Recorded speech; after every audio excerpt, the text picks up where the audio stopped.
Welcome back, everybody, to the third in our series of basic drawing classes from the Midwest Arts Council through the Safe at Home grant by the Manitoba province. And this class, number 3, is going to talk mostly about getting you started drawing animals. Because there's such a breadth of animals, there's horse people, there's cat people, there's dog people, there's, I don't know, maybe there's lizard people. There's so many choices of animals. What we're going to do is focus on basic techniques of how to get yourself started. Hopefully you had fun last week with getting your buildings built with some perspective, and hopefully you'll be able to keep going with that along the way. So today we've got a fresh start, and as with everything, I want you to approach drawing animals just the same way as you would approach drawing any other subject matter. They're not any different. What you need to do first is you need to look at the lines of that animal. Now, it does help if you know your animal well. Most people, it's the same as anything, draw what you know. So if you're living with a cat and you're drawing a kangaroo, might not go as well. But so you should be familiar with the animals you're drawing, and most people are, because they draw what they love. And the first thing you want to do is kind of look at the lines of those animals. Because just like the lines on any object, they will tell you the attitude of that animal, they will tell you what that animal is, and you don't need much more than a line to know what it is. So if you follow along with me on a clean sheet of your sketchbook, let's just do this little exercise. We're just going to sketch a curvy line here, a smiley face, as the kids would tell me. We're just going to do a little smiley face there. On this side, I'm just going to come down and make a little shape like that. And then on the other side, we're going to come down, we're going to do a shape like that. And then surrounding it, we're going to put a V.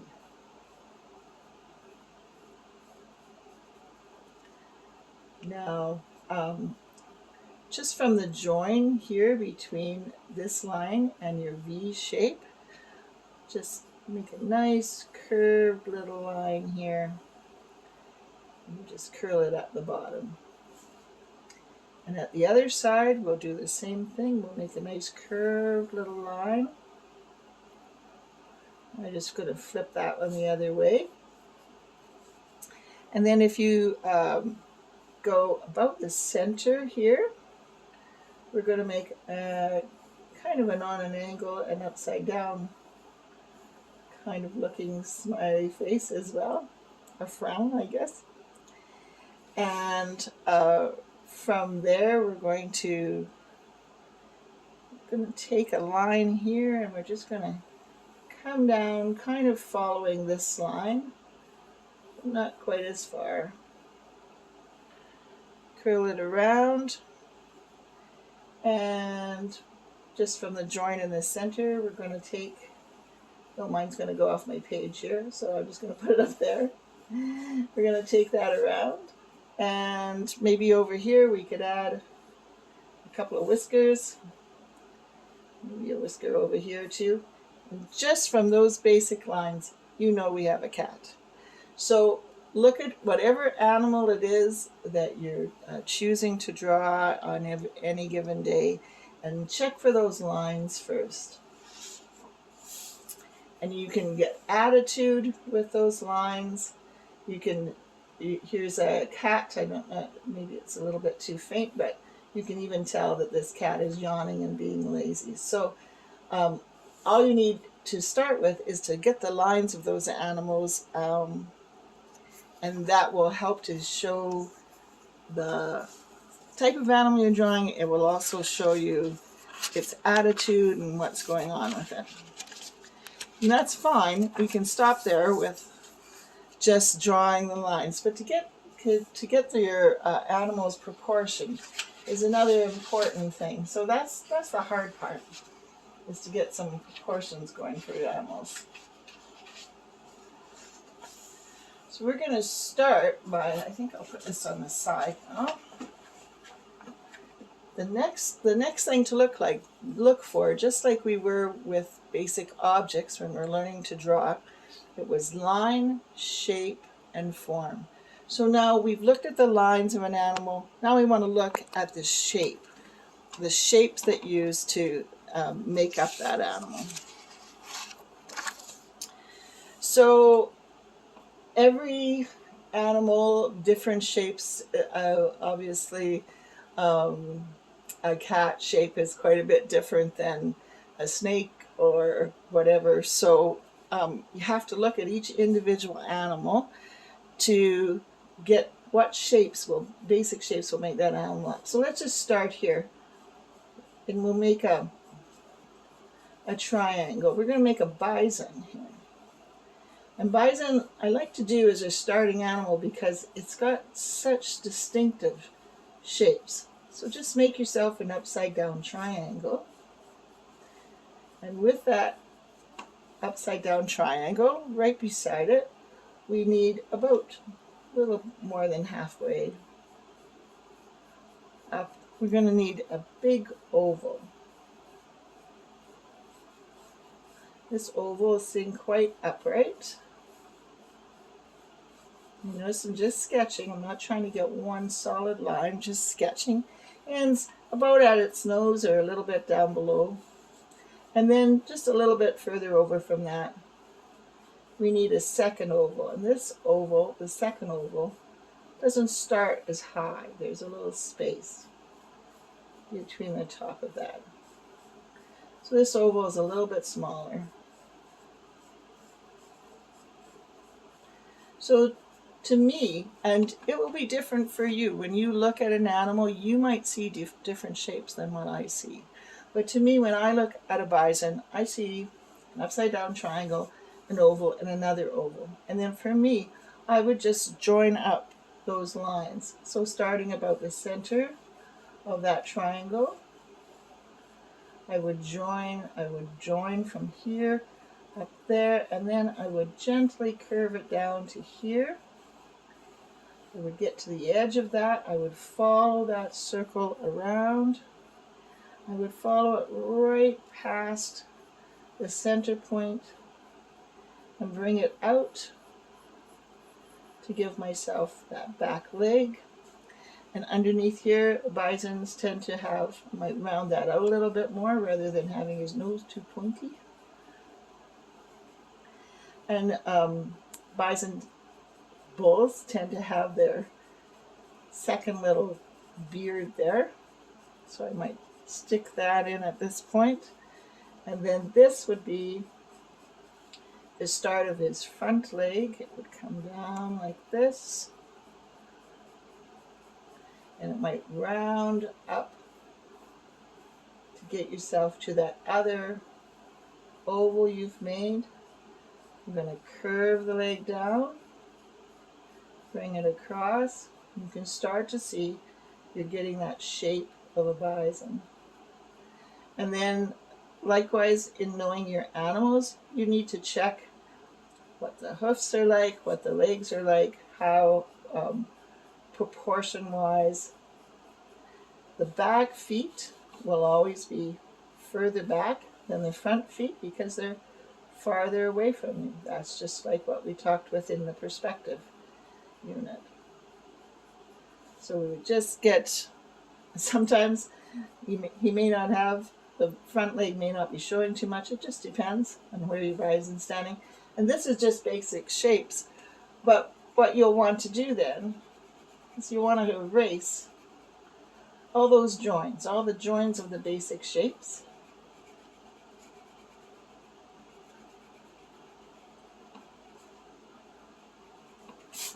And then you can start to round the curves and fill things in a little bit more. Maybe he's got a horn over here.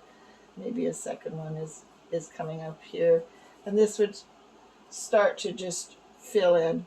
If I was going to do a lot of filling, I would use a 5B or 6B pencil so it's shadier, and just keep adding and adding. Because he's curly hair there, I would probably tend to just make tiny little circles to help get some texture into it. But the reason I'm doing the head right now is I want to show you another useful tool in your toolbox. So we're getting quite a dark shady area, but we want to get that horn in there. So a tool you can use for that is your eraser. And you can just take the corner and try and find a sharp corner of your eraser. You can take that out. And you can actually use your eraser as one of your drawing tools. Because now I have a nice shady horn there, but it will show up a little bit more. So, really you got to remember his tail. So the basic shapes start your drawing, but of course it depends what he's doing. This guy is pretty static. He's just standing there hanging out. So he might have looked in the end somewhat like this one. I've taken that same basic circle or oval, larger oval, triangle shape, changed him into a bison, and then in order to get him in perspective, I've used some aerial perspective to draw some lines to get him settled out on the plains.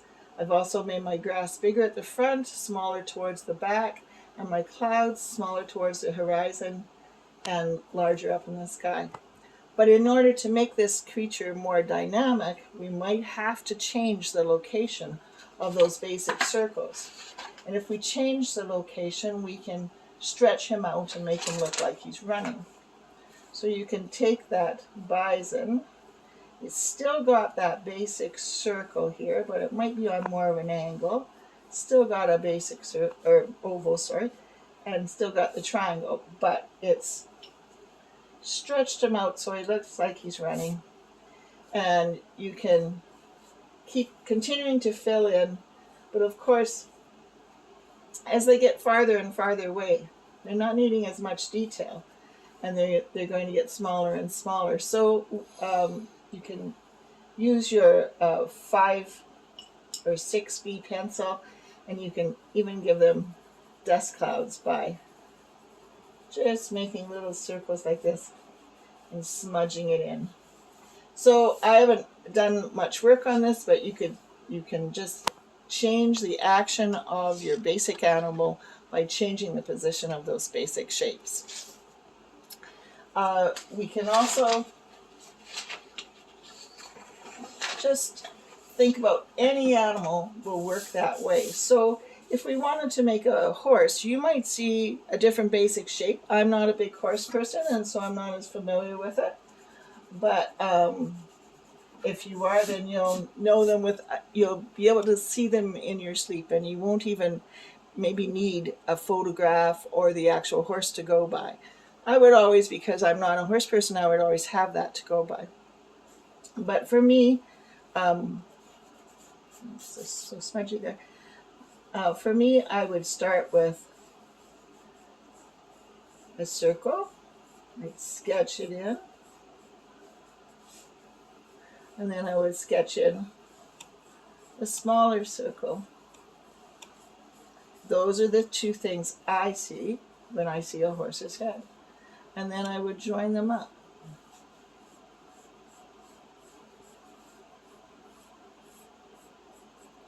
And as I'm joining them up, then I would see a triangle on the top, and the second one over this direction.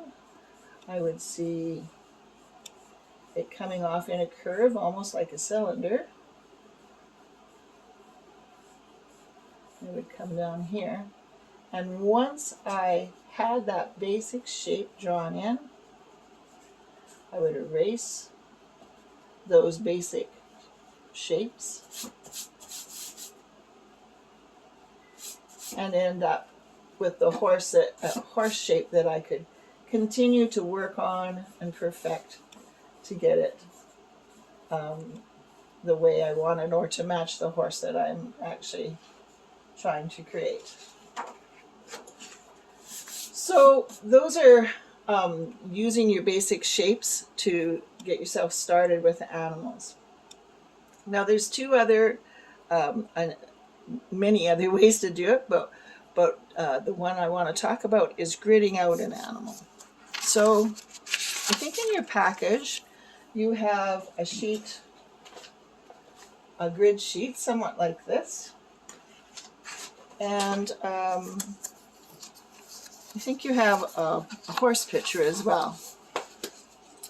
So we're going to talk about that in a minute. The first thing I want to show you is how you can tackle making a grid sheet. Now this is just an old overhead projector film, and you can find clear plastic like this in lots of packing and your art store as well, but you can also use tissue paper or tracing paper. And one of the ways you can make a grid is just to use I should have left that way. It's just to use your ruler and mark the squares out with a permanent marker. Now the trick of them is you need to keep everything even, measured out, so that your grid is very square. It doesn't actually matter what size your grid is. You can make your squares any size, and you can also use any size to make your picture out of, as long as they are perfectly square. So you can just shrink that down and make a smaller horse by making smaller squares but still following the grid numbers. Or you can make a larger horse by making bigger squares, or using 4 squares to represent one and make a very large horse on a wall, for example. So you can make your own grid like this, and where it's useful is if you had a photo. I've just printed off a picture of a horse, and you have this horse picture which you can put your clear grid over, and you can use that to check your work. So I made a sketch of this horse. I didn't measure it, I just sketched it by eye. And then I looked at it and I said to myself, there's some things wrong with this horse. He does not look exactly like this horse. So there's some details, and you can tell a little bit by eye, but an easier way is just to take that grid, because I'm trying to make this horse the same size as the picture, take that grid and use it to tell you where things lie. So I'm going to put it down here, and then I can tell. So say I have this number 4 down right opposite number of the C across. 4 down and C across should be about 1/2 inch up on that guy's tummy. So 4 down and C across means I'm way off base here.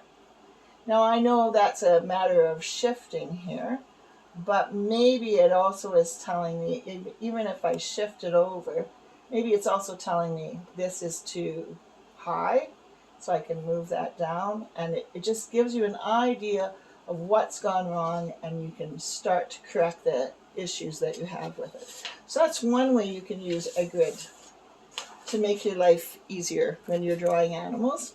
And especially if it's a pet that you have at home, it's often we take pictures of it, and then you can work from the picture. You can also work from the animals itself, but I'm going to show you how to use a paper grid like the one that we gave you, and we're going to trace out this animal on this paper grid. So we're just going to go step by step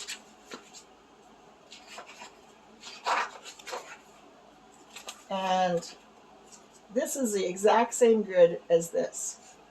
So in a step-by-step process, I usually start at the head, and if I was really concerned about it, I would start even with the eye. But I'm going to start with the head, and I'm going to draw this right on this grid.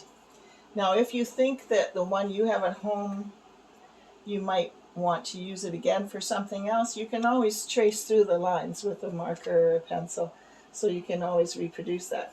So I see that this line here as my starting point is right between the 1 and the 2 on the A line. So I'm going to start that right between the 1 and the 2 on the A line. It comes down about a third of the way, and it aims towards that V. It doesn't get right to the edge.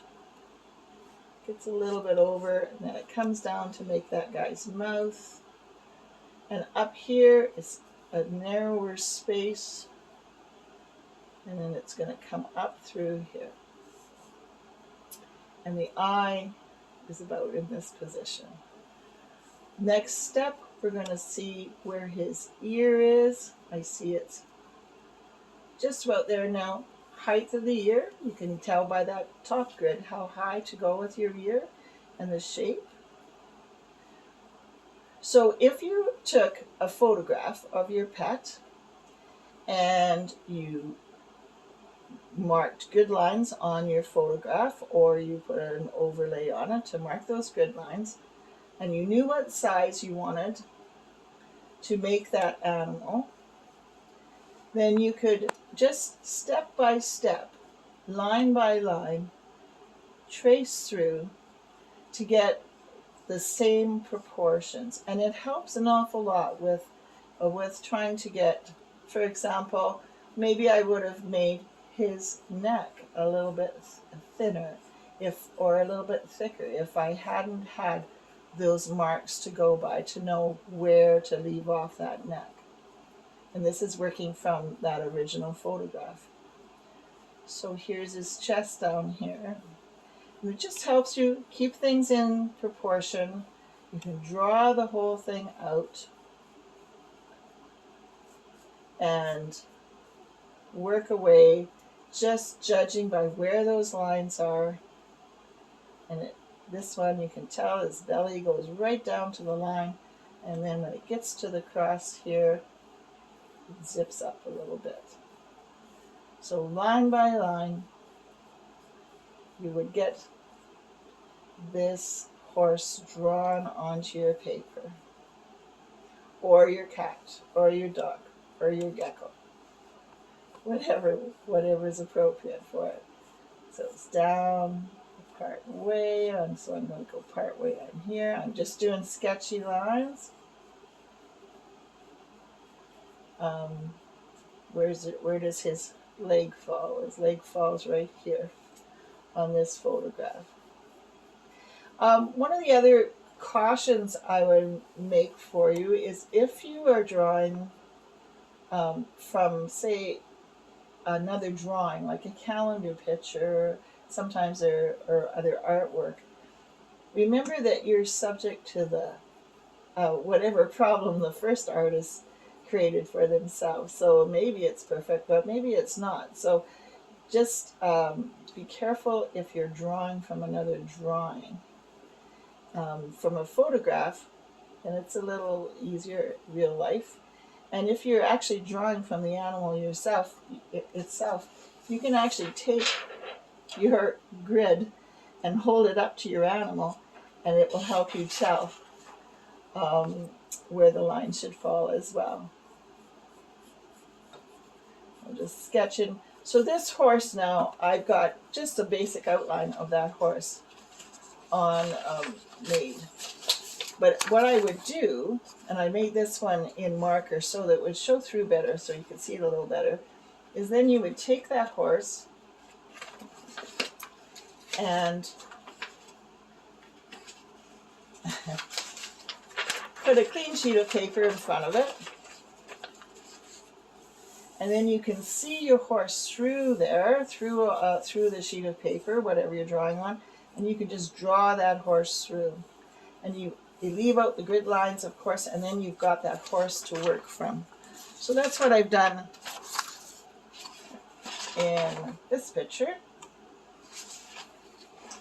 That is from gridded out. I've taken that gridded horse and I put it in behind, and then I've got the starting point for this horse.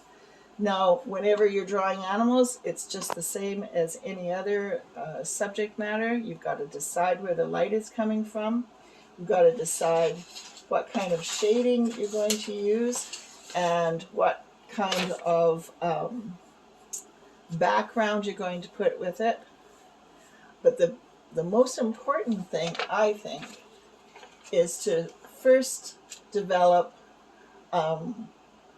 how you're going to proceed to make sure that that animal looks realistic or looks like the original animal. Just put this picture up so you can start to see how the lighting is affecting this guy that's standing in the trees. He's dappled with sunlight here. So there's lots of different shading aspects to look at. So I guess your homework for this week is to try out some of these systems. First, look at the line of your animal, then look at the shapes that make up that animal, especially the shapes that from whatever position that animal is in. A cat sitting up is different than a cat lying down. So check for the shapes, and then you can decide if you want to go through the process of taking a photo of that animal and gridding it out, or using the grid itself to just kind of help you gauge the size of that animal.